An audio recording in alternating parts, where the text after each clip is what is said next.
जय हिंद दोस्तों, मैं संतोष कुमार चौहान आपका स्वागत करता हूं बायोलॉजी XYZ यूट्यूब चैनल में। आज हम लोग जानने वाले हैं डबल फर्टिलाइजेशन के बारे में। इससे के पहले के वीडियो में हम लोग जो प्लांट डेवलपमेंट का सीरीज है उसमें 18 सीरीज तक हम लोग पहुंच चुके हैं, जिसमें पोस्ट फर्टिलाइजेशन इवेंट के बारे में हम लोग जान चुके हैं। आज की इस वीडियो में हम लोग जानेंगे कि डबल फर्टिलाइजेशन क्या होता है प्लांट में। ठीक है, इसमें आपको जो है डबल फर्टिलाइजेशन का सारा नोट्स जो है PDF के रूप में जो है डिस्क्रिप्शन पे आपको नीचे मिल जाएगा, वहाँ से आप लोग डाउनलोड कर लेना। और साथ ही इसमें स्टेप बाय स्टेप हम लोग जो है समझते जाएंगे, आपको पूरा समझ में आएगा, तो वीडियो को पूरा देखिए। चलिए वीडियो शुरू करते हैं। तो देखिए, ये डबल फर्टिलाइजेशन द्विनिषेचन, ठीक है, इसकी खोज जो है सर्वप्रथम जो है SG नवास्चिन ने फ्रिटिलेरिया और लिलियम प्लांट में किया है, जो आप लोग को यहाँ दिखाई दे रहा है। इसी प्लांट में किसने खोज किया था? SG नवास्चिन ने। अब देखिए डबल फर्टिलाइजेशन की घटना, हम लोग जो है इससे पहले पोस्ट फर्टिलाइजेशन इवेंट के बारे में जान चुके हैं। उसमें जो ये पोलन ट्यूब है, ठीक है, ये पोलन ट्यूब है, ये पोलन ट्यूब, ये पोलन ट्यूब जो है आप लोग जानते हैं, ये जो है सिनार्जिड सेल है। सिनार्जिड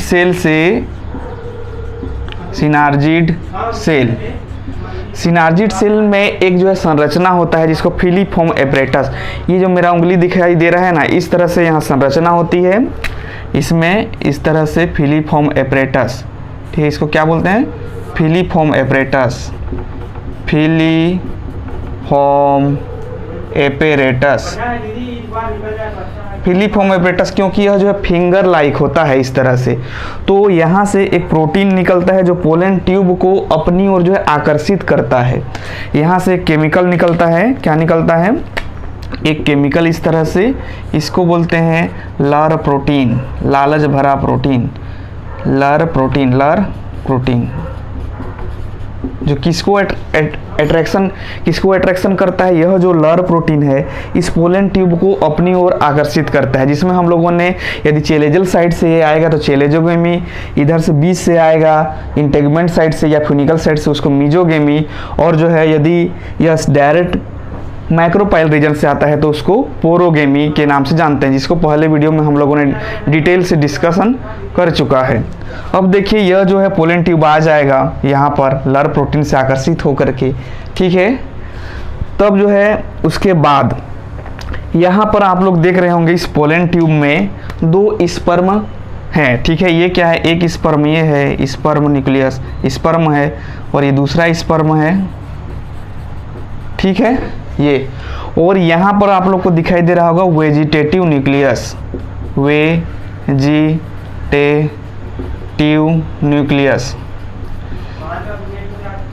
ठीक है, वेजिटेटिव न्यूक्लियस। तो जैसे ही यह यहाँ आता है, ठीक है, उसके बाद यह धीरे से इंटर करता है, उसके बाद जो पोलन ट्यूब का ग्रोथ है रुक जाता है, क्योंकि पोलन ट्यूब को कहाँ पहुँचना था? यहाँ पहुँचना था, अब रुक गया। जैसे आपको आपके मामा घर जाना है, मामा घर पहुँच गए, उसके बाद क्या करेंगे? वहाँ पर रुकेंगे ना हम, कि वहाँ से मामा घर को छोड़ के और दूर जाएंगे? नहीं जाएंगे। वैसे ही ये जो है पोलन ट्यूब आ चुका है, ठीक है, अपनी दुल्हनिया के यहाँ, ठीक है, क्योंकि यह स्पर्म को किससे मिलना है? एग से मिलना है। यहाँ लिख लेते हैं, यह जो है पोलर न्यूक्लियस है, पोलर न्यूक्लियस, ठीक है, इधर भी है, ये पोलर न्यूक्लियस है, और ये एग है, एग, ठीक है। और ये जो है एंटीपोडल सेल है, एंटीपोडल सेल, ये एंटीपोडल सेल है। तो देखिए अब क्या होगा, जैसे ही पोलन ट्यूब आता है, अब पोलन ट्यूब का ग्रोथ जो है रुक जाता है, तो हम लोग यहाँ नोट कर सकते हैं। हालांकि नोट में आपको पूरा मिल जाएगा, आप लोग डाउनलोड कर लीजिएगा जो भी वीडियो को देख रहे हैं। तो यहाँ pollen tube growth ceases, pollen tube growth ceases मतलब क्या हो गया? रुक गया। सीज मतलब रुकना, रुक जाना, रुक गया, ठीक है, रुक गया। उसके बाद क्या होगा? जो ये सिनार्जिड सेल हैं, ठीक है, फिलीफॉर्म एपरेटस इसके बाद जो है नष्ट हो जाते हैं। क्या हो जाते हैं? फिलीफॉर्म एपरेटस नष्ट हो जाएगा, और ये जो सिनार्जिड सेल है ये भी नष्ट हो जाते हैं, सिनार्जिड भी नष्ट हो जाता है, ठीक है। अब जो पोलन ट्यूब में ये दोनों स्पर्म हैं, ये कहाँ चले जाएंगे, अंदर चले जाएंगे, ठीक है। पोलन ट्यूब में ये कहाँ चले जाएंगे, ये ब्रेक डाउन हो जाने के बाद ये आगे बढ़ेंगे, ठीक है। और ये फाइनली जो है यहाँ पर पहुँच जाएंगे, ठीक है। कहाँ पहुँच जाएंगे, यहाँ अंदर में। जैसे इस डायग्राम में हम लोग समझते हैं, ये ए पार्ट हो गया, ठीक है, ए, और ये बी पार्ट। अब देखो बी पार्ट में यहाँ पर हम लोगों ने जान चुका है कि दोनों स्पर्म जो है आगे पहुँच जाते हैं, ठीक है। और यहाँ पर एक चीज़ और, वेजिटेटिव न्यूक्लियस जो है डिजनरेट हो जाता है, वेजिटेटिव न्यूक्लियस पहुँचता है, ठीक है। अब वेजिटेटिव न्यूक्लियस जो है यहाँ पर भी लिख सकते हैं या इधर भी लिख सकते हैं, vegetative nucleus degenerate, vegetative nucleus degenerate, मतलब ये भी ख़त्म हो जाता है। वेजिटेटिव न्यूक्लियस है, ये भी डिजनरेट हो जाता है, ख़त्म हो जाता है। अब जो है फाइनली जो स्पर्म सेल हैं, देखो यह एक स्पर्म सेल, यह एक स्पर्म सेल, ठीक है। और एक चीज़ और हम लोग जान सकते हैं, जो पोलर न्यूक्लियस में देखिए एन है, हेप्लॉइड है, तो यह जो है दोनों जो है क्या करते हैं, ये इसके साथ फ्यूज हो जाता है, ये इसके साथ फ्यूज हो जाता है, मतलब फ्यूज्ड, ठीक है। फ्यूज्ड होना स्टार्ट हो जाते हैं। तो यहाँ पर हम लोग लिख सकते हैं पोलन ट्यूब जो है, यहीं पर लिख दे रहा हूँ, ठीक है। यहाँ पर एक पॉइंट और लिख लीजिएगा, आप लोग को मैं यहाँ पर डब्बा बना के लिख दे रहा हूँ, pollen nucleus fused, pollen nucleus, न्यूक मतलब न्यूक्लियस फ्यूज्ड हो जाते हैं। देखो ये दोनों फ्यूज हो जाएंगे दोनों आपस में।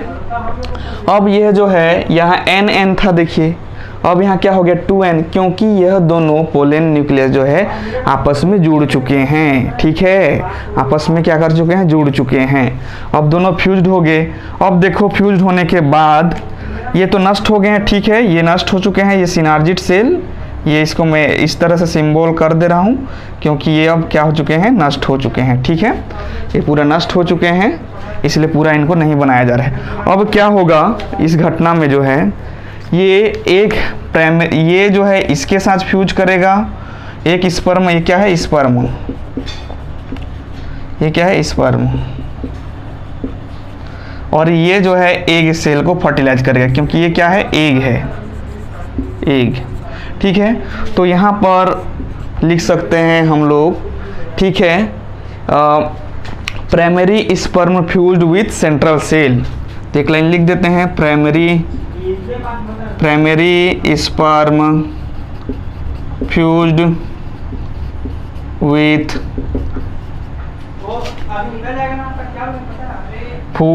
विथ पहले जो है एग के साथ फ्यूज करता है एग, ठीक है। उसके बाद जो है सेकेंडरी स्पर्म फ्यूज्ड विथ, किसके साथ फ्यूज हो गया, सेंट्रल सेल या पोलर सेल। इसी को सेंट्रल सेल के नाम से भी जानते हैं, सेंट्रल सेल, क्योंकि देखें तो दोनों की तुलना में ये जो है किस भाग में है, सेंटर भाग में है, ठीक है जी, ये सेंटर भाग में है। और secondary sperm fused with central cell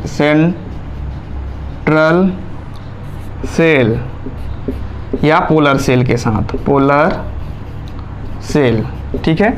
अब दोनों फ्यूज्ड हो गए।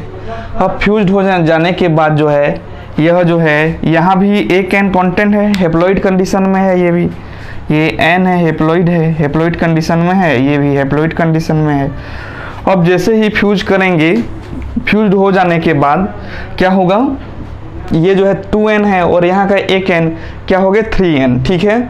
और ये जो है यहाँ भी एक n है और ये एक n, दो n मिलकर के क्या n एक मिलकर के 2n हो जाते हैं, ठीक है। और इसी जो पोलर सेल है फ्यूज्ड हो जाने के बाद यह क्या बनाते हैं, एंडोस्पर्म, प्राइमरी एंडोस्पर्म, उसके बाद सेकेंडरी एंडोस्पर्म। और यह जो स्पर्म है एक के साथ फ्यूज हो जाने के बाद यह जायगोट बनाते हैं, जायगोट से एम्ब्रायो बनाते हैं। आप लोग चाहें तो इसको स्क्रीनशॉट कर सकते हैं। इसके बाद हम लोग इसके बाद की घटना जानेंगे, ठीक है। ओके, तो चलिए हम लोग इसको जो है जल्दी से मिटा लेते हैं।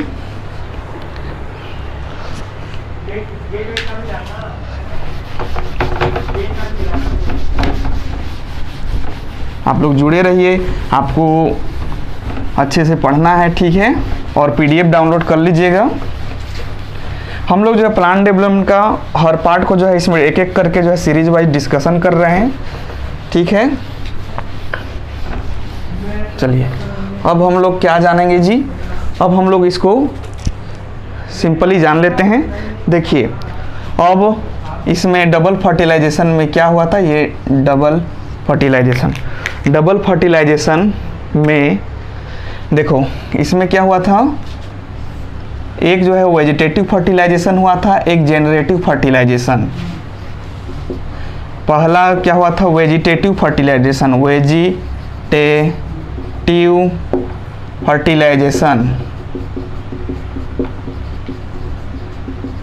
ठीक है।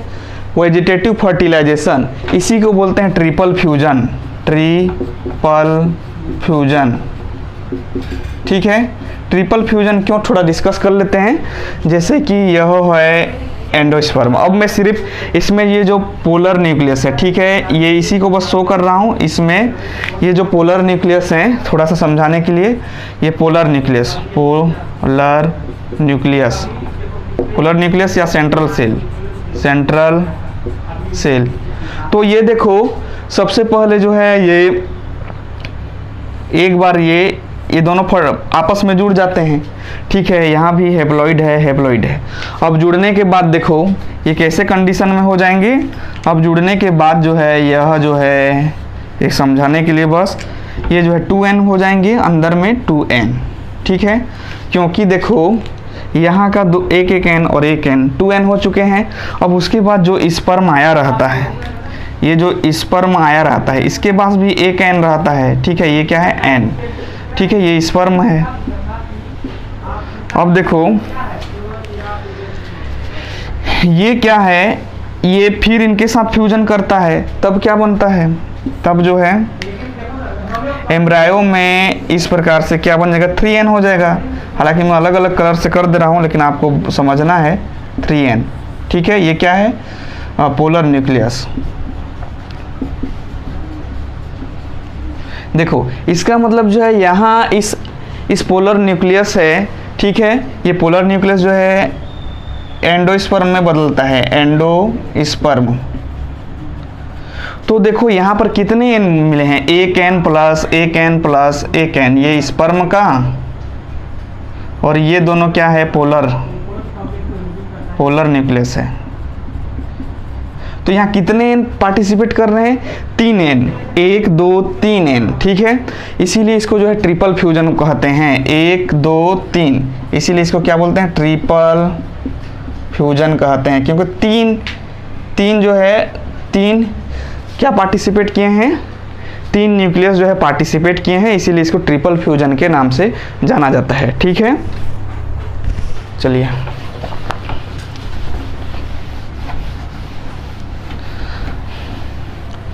अब देखिए ट्रिपल फ्यूजन, इसमें क्या होता है, इस ट्रिपल फ्यूजन में ये पोलर न्यूक्लियस,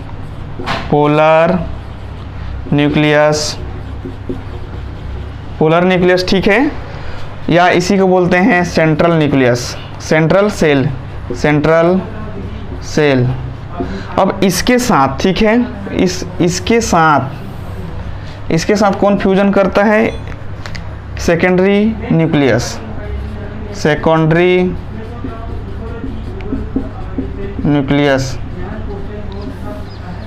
ठीक है।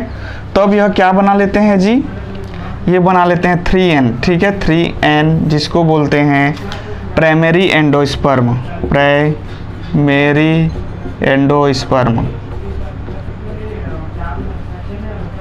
ठीक है, प्राइमरी एंडोस्पर्म बना लेते हैं।